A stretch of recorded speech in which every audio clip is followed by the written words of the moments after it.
In the 1970s, I think mid-1970s, there was a craze for slim fit shirts.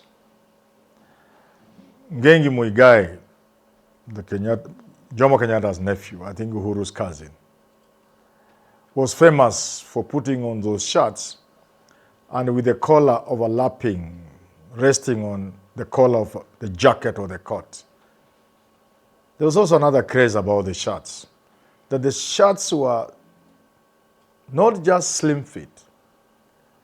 People went for specific colors. I had a friend called Wafula who was particularly mad about a yellow slim fit shirt. There was a particular type of yellow. No, yellows also come in shades. And he said he would even steal or rob to buy that shirt. Steal or rob. But Wafula said he had to be in the slim fit shirt, yellow, slim fit. Nakatwa hapa, nakatwa huku nyuma inakuwa tight. You even buy a shirt, then there's a way tailors would cut here and then it's slim fit. Those who are there will remember. So one time I meet Wafula in a nice, slim fit yellow shirt. I asked him, Wafula, did you steal? Because I know you don't have money. Where did you get the money? Did you steal like you said? Did you rob? He told Manyora, please allow me to enjoy my shirt. Just compliment me and leave it at that. I say this because I can see there are people in this country who are happy with the results of the by-elections.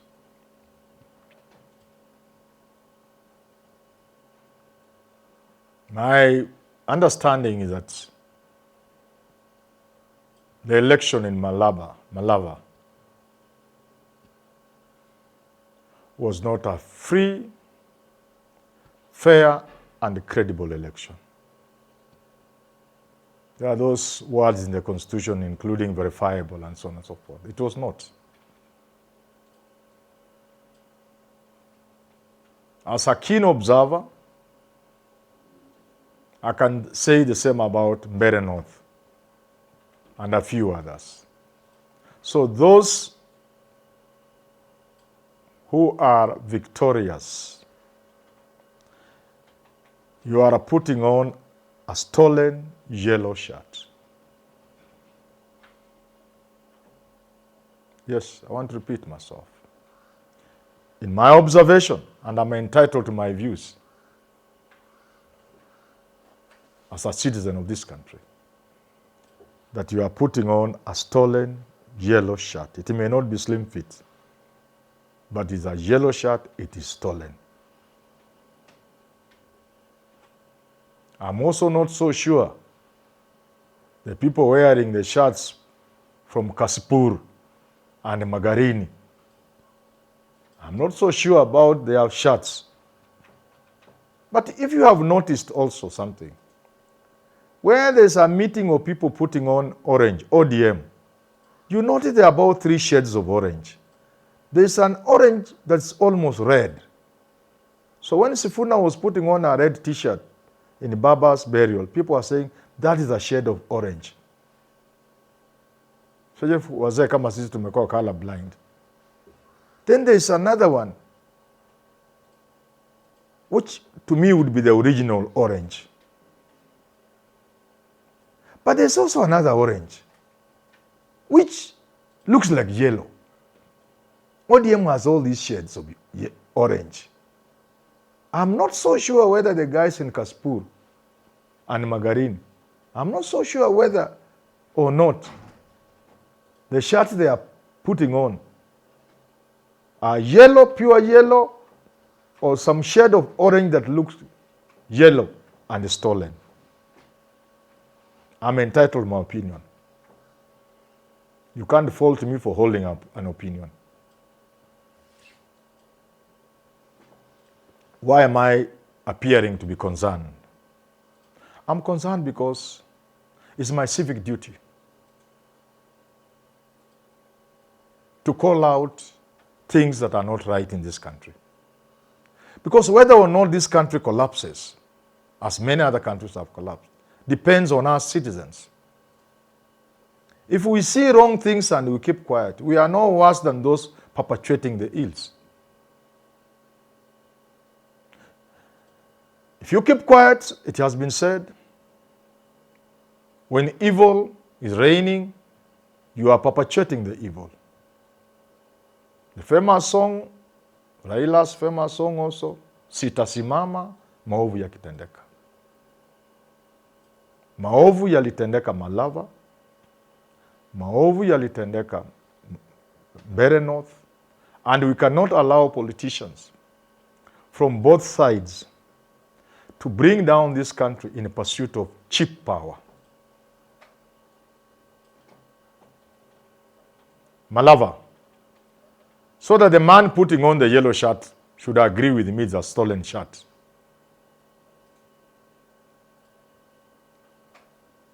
The amount of bribery, open, in broad daylight. How do you claim the shirt you are wearing is not stolen when lorries are packing with maize, full of bags of maize? You get 5 women or 5 men, give them a bag of maize, 90 kg, enda mugawane. How then can your shirt not be a stolen shirt?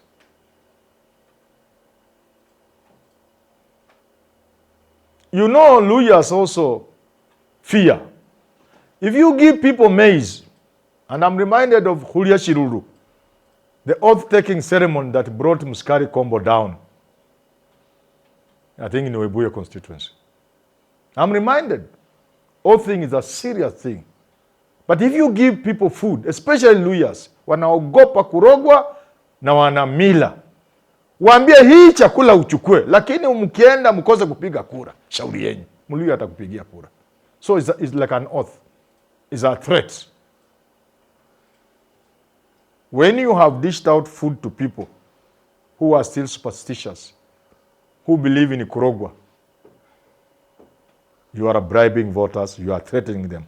It's an oath you are giving. Your shati umeiba. When you get government mattresses, clearly marked, GOK, Government of Kenya, and distribute those mattresses in the middle of an election, that is voter bribery. That shirt is therefore stolen. When you are misappropriating government resources, when government bought those mattresses, maybe they were meant for hospitals or for disaster. You are misappropriating government resources. It's not just an offense in terms of the general offense and our statutes, but it is a serious attempt at subverting the will of the people of Malava. That shirt you are wearing is therefore a stolen shirt. You make mothers queue in broad daylight with cameras clicking.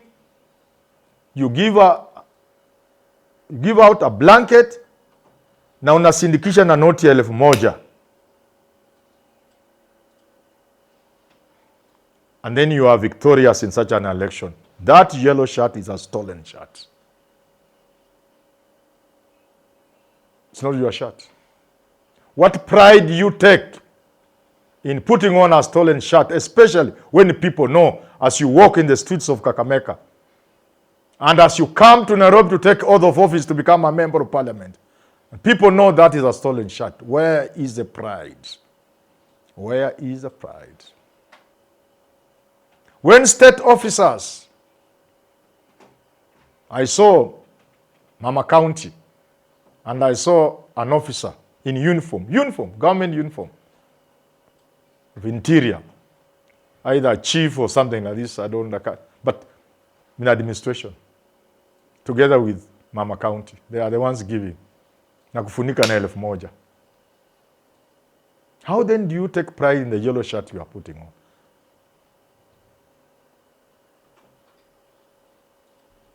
The stolen shirt.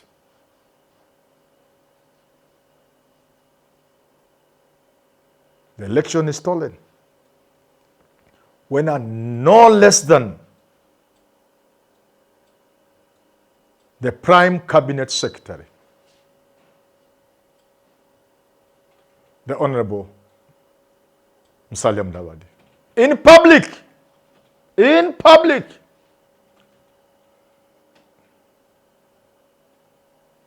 parades those who gave way to Ndakwa, the UDA candidate. The one of them had been promised the nomination because it is he who is an orphan. It is his father who was the MP, the son to Maluli Njendi. May God rest his soul in peace. Had been promised that he would carry the flag, but somehow he was denied and it was given to Ndakwa. Now he's paraded in a public rally and is given something on phone, Somai. Read this letter, that he has been appointed a trade attaché in South Africa. And another one who also gave way and room, an education attaché to Uganda. My friend, the shirt you are putting on is a stolen shirt. The level of violence, because an election is free and fair if it is free from violence. Violence that led to the death and loss of human life, as in Kaspur something, I think it's the Homa Bay. That sort of violence cannot produce a man or woman who would genuinely claim they are the MP elected properly. That is a stolen election. So if you are putting on a shirt that is a product of that level of violence where there's loss of human life, you cannot proudly claim to be an MP. And that shirt you are wearing, whether it is orange and whatever shade of orange, you are putting on a stolen shirt. We cannot have a country made up of leaders who are putting on stolen shirts. What do we tell our children? What are we going to tell our young children, our grandchildren? That your leaders parade themselves in stolen shirts in public?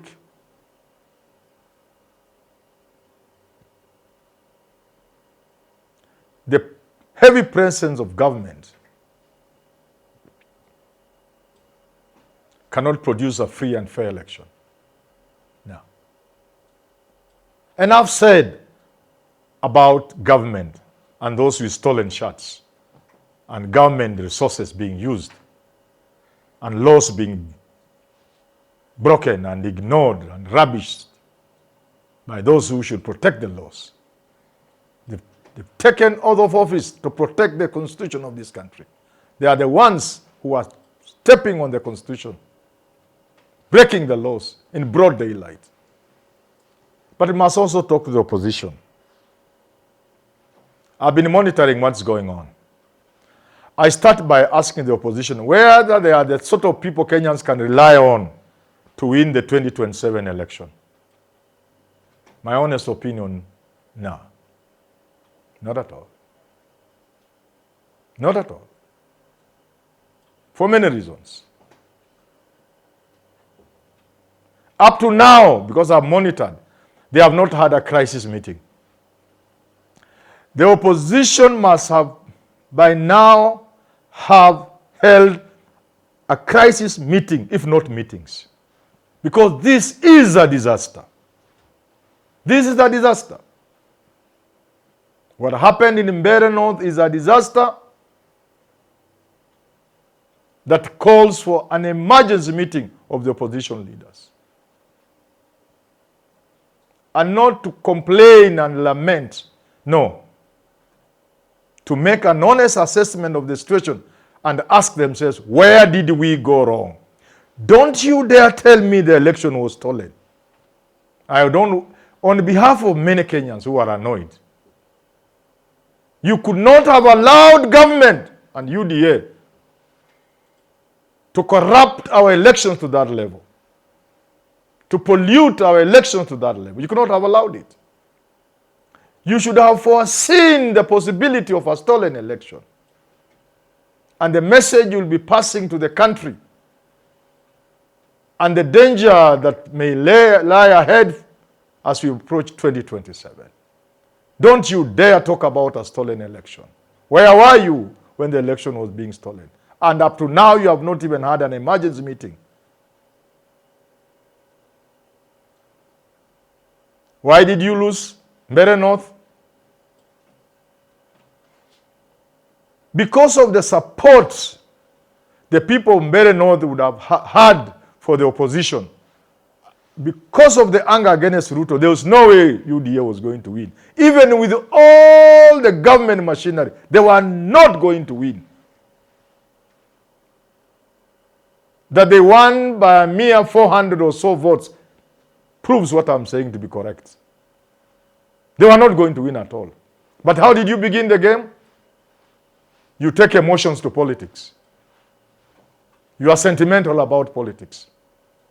Oh, okay, DP, okay, DCP has the highest chances, but let's give it to DP, my friend. You go for the bigger thing in war. Because Mbeere North has a bearing on 2027. It was not time for you to be sentimental, to be emotional. Not at all. I must tell you, the opposition, the Ruto you are facing reminds me of two boxing kings, Muhammad Ali, formerly Cassius Clay, and Mike Tyson. Boxers like no other in the boxing history. Muhammad Ali would always brag, I'm young, I'm the most handsome, and I'm the fastest. Young, fast, handsome. Will you face Muhammad Ali? My friend, you have to be prepared. Ask George Foreman, whatever he is. Rumble in the jungle in Kinshasa, Zaire. You face Muhammad Ali, my friend, young, fast, fastest, handsome. Unakula carpet. That's Ruto for you. You face Mike Tyson with his cut, the Tyson cut. He says, I'm the baddest. I'm the baddest. And you go in the ring, you find, yes, Mike Tyson is indeed the baddest.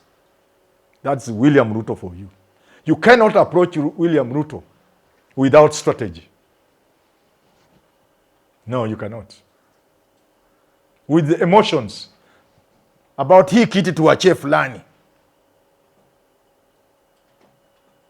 And you must have learned by now, strategy is key.